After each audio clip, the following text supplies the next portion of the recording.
This is a visual image. You're going to not be able to touch this, okay, bud? You're going to have to sit all the way down, okay? Because this isn't my pottery wheel. I borrowed it from my friend Christina. And it's brand new. She hasn't even used it yet. I got to use it for the very first time this morning at the early service. So, do you know what a potter is? And I'm not talking about Harry Potter.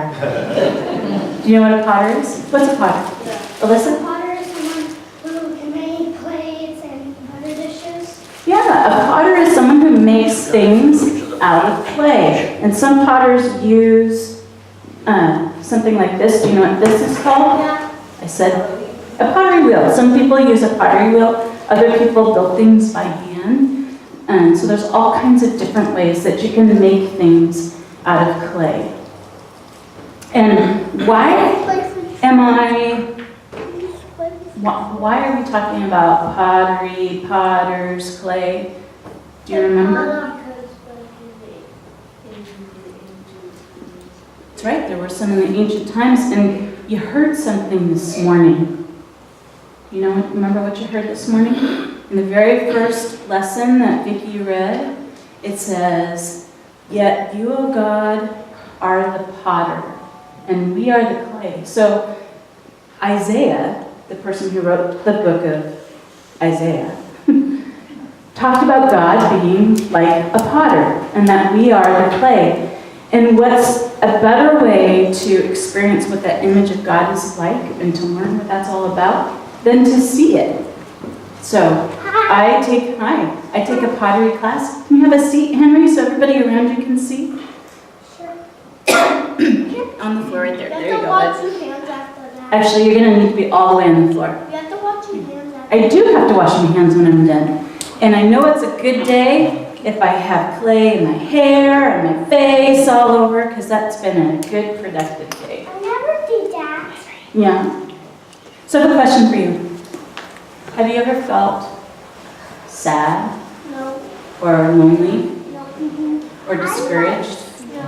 I'm hearing some no's, I'm hearing some yeses, and I'm seeing some heads nodding yes out there too. I think, Henry, you got to sit all the way down. There you go. I have to tell you something. Well, I'm going to tell you all kinds of things, and I'm going to show you some things. And then you can tell me after, okay? All right. That's a deal. So, we all feel, at times, discouraged and sad and lonely.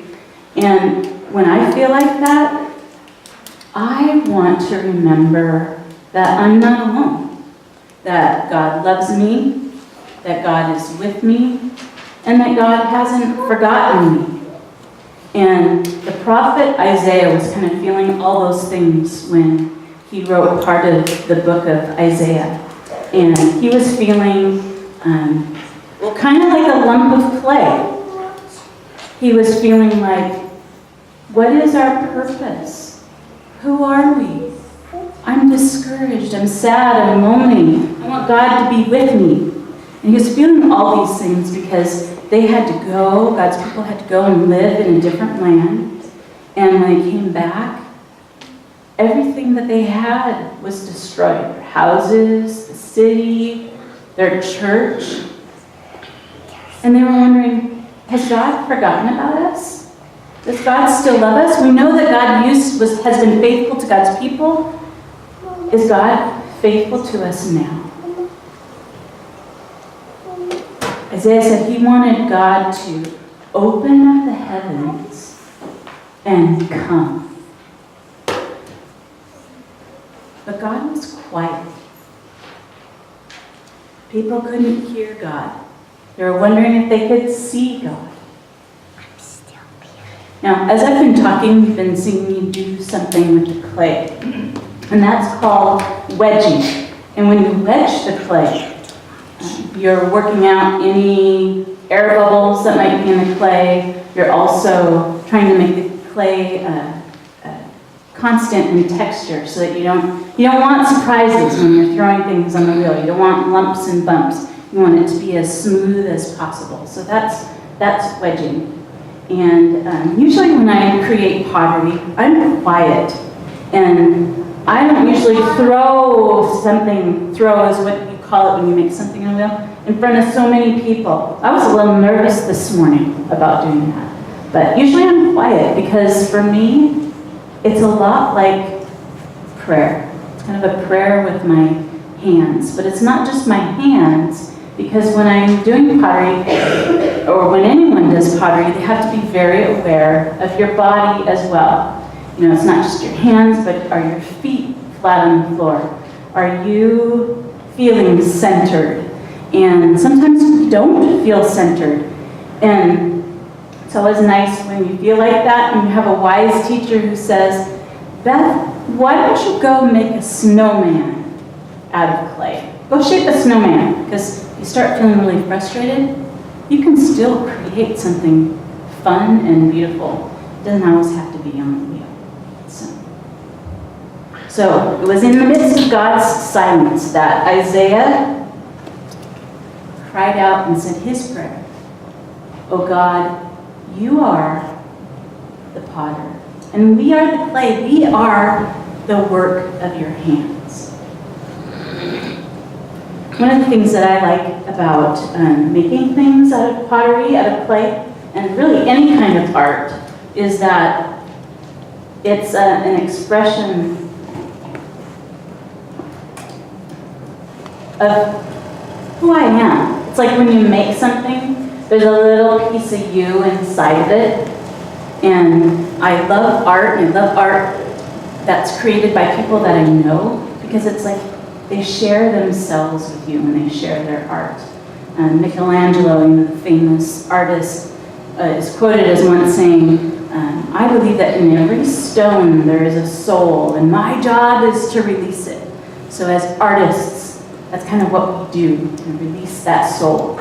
So if God is the potter, God's an artist, God looks at each one of us and says, I see something amazing in that person, heart and soul, and my job as God is to release it.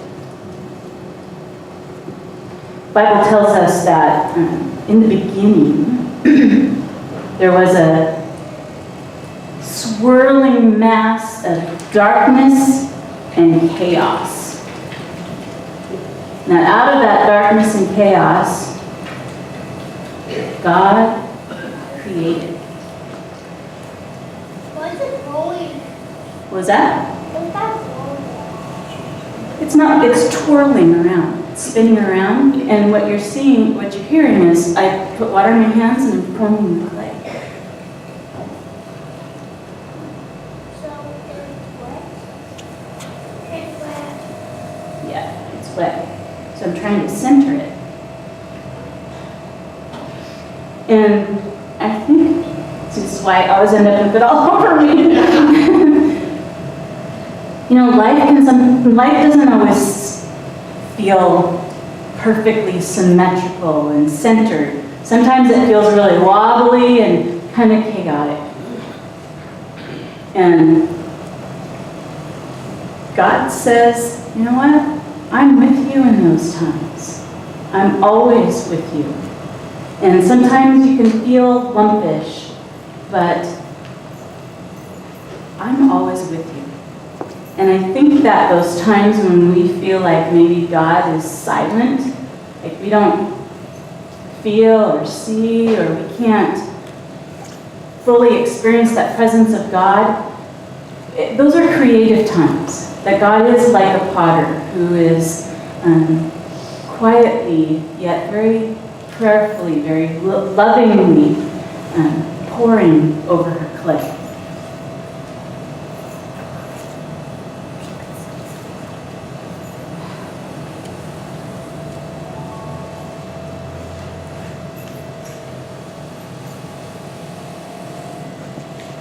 That God centers us into something purposeful, to create something purposeful and beautiful.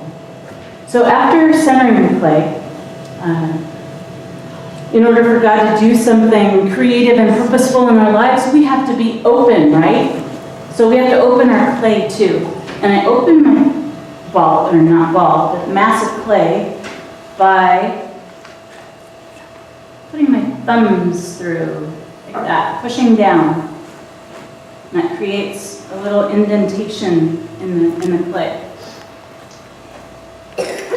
But being open is not enough. To be able to make anything out of this clay, I have to open up the bottom of it as well so that I can reach my hand in it. And so we too need to be open our hearts, open our lives so that God's hand can reach into our lives and shape us into something amazing too. So I'm going to go ahead and pull out the bottom.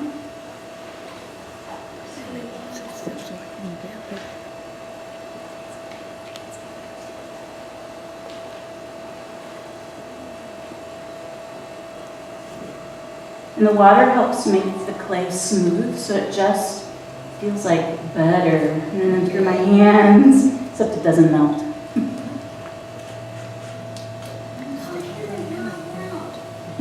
Because it's clay. It's not butter. Okay. So sometimes, like this clay, we need to be stretched a little bit and to be open to God's presence. And now I'm ready to slow my foot down a little bit and pull up the sides. Because right now it's still kind of a little lump of clay.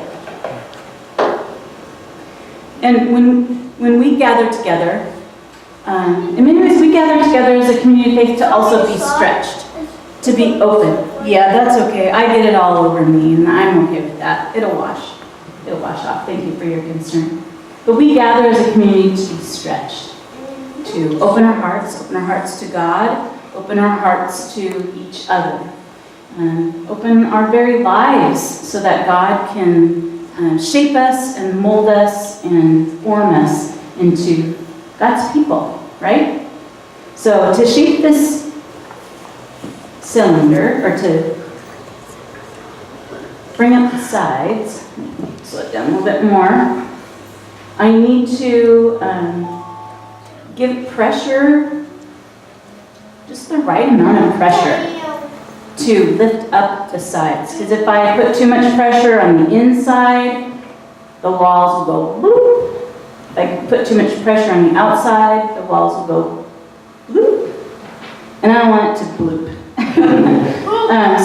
But if that happens, guess what I'm going to do?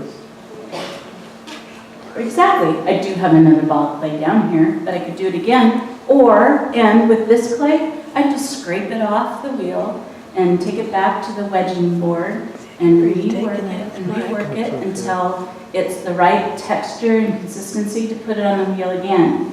And I've often found that clay is even easier to throw, to make something out of, when you've had to do that process again. Because it's just really soft and it wants to be something, okay? So, yeah, so hopefully I won't collapse this, but if I do, you know that we can still make it good. So I'm pulling up the sides. You see the side kind of coming up?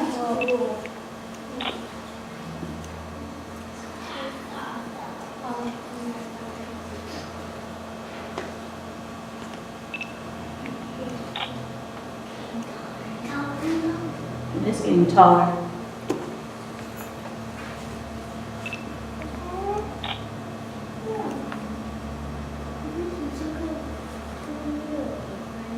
They're all blurry. Yeah. No, it's just a swirly. It looks like a candle. If you promise to sit right back down, why don't you stand up so you can take a peek and see? Okay? Don't touch, please. Okay, go ahead and sit back down after you've taken a peek. Okay? So I'm shaping the basic shape. Now this is a needle tool. Look what I did there. Made it so that it was a little bumpy, and I made it so that the rim was all the same height. So go ahead and sit down so people behind you can see you too. Thanks.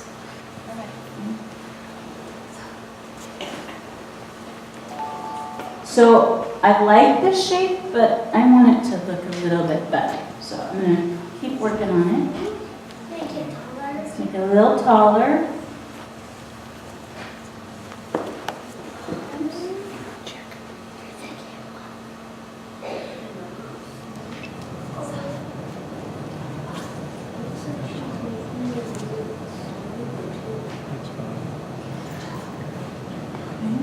And then I can trim, or just going to scratch some off the bottom.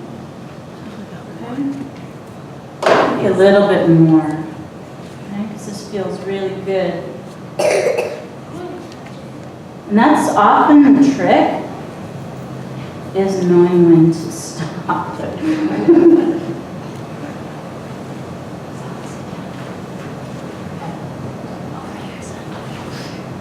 So what does this kind of look like? Yeah, it's kind of like a bowl. Do you know, I'm not making a bowl though. Do you know what I'm making? Anyone want to take a guess? A vase. A vase? Let me show you something. You guys stay where you are. Anyone want to take a guess now what I'm making? Yeah, I'm making it, it's called a chalice, and we use these for what? Cups. For communion, exactly. So it's the top of the chalice. I made this past year, and it's blue for the season of Advent. This one I'm going to make purple for the season of Lent. And it's not done. It doesn't look like that at all, does it? No, I have to take it off the wheel, and to do that, I use a wire tool. I'll go ahead and show you. And I go like this, cut it off, and then I have a board in the back, and I'm not going to do it right now, but I would slide it off the board, off onto a board so it can dry a little bit, and I have to turn it upside down, and I have to trim the bottom, and then I have to throw the base for the chalice, and then I get to put them all together with scoring each piece and putting what's called slip, and slip is just really wet clay, really watery clay, between and acts like glue. Then it has to be fired, and then I have to glaze it. The glaze is the paint on there that makes it blue and shiny, and then it has to be fired again, and then you can use that. But I like doing pottery, and I love making things, and I am not a perfect potter. My pieces aren't always round. They sometimes are lumpy, sometimes bumpy, but they're always made with a lot of love. And I like giving them to people, especially to people that I care about, as a reminder that I love them. And as I think about it, isn't that kind of how we all come to church? We're a little lumpy and bumpy and maybe a little off-centered, yet we have been created by God with great love. And we are a gift to each other. And all of our uniqueness and all of who we are, that is a gift from God. And life can sometimes be messy. Yep. And sometimes we can feel like God is silent. I like to think about those times as God is silent like a potter who's busy, hard at work, maybe even closing her eyes so that she can feel her clay and know what that clay needs to be. God is like that potter, always shaping us, always loving us, always with us. I know, I have it all over. Always with us, shaping us and forming us to be a blessing. So that we can live our lives like we are a piece of art, that we are a creative expression of God. That's pretty cool, huh? Nope, it's not. So this is our prayer and our hope for the season of Advent, that in the times of darkness, in the times of loneliness, the times where we fear that God is silent, we remember God's pouring over us with great love. God always breaks in to our lives. Not always how we expect, but always with great love. To shape us, to form us, to mold us into God's people. People of faith, people of hope, people of promise. Thank you for coming up. For all this, we give thanks to God. Amen. Amen.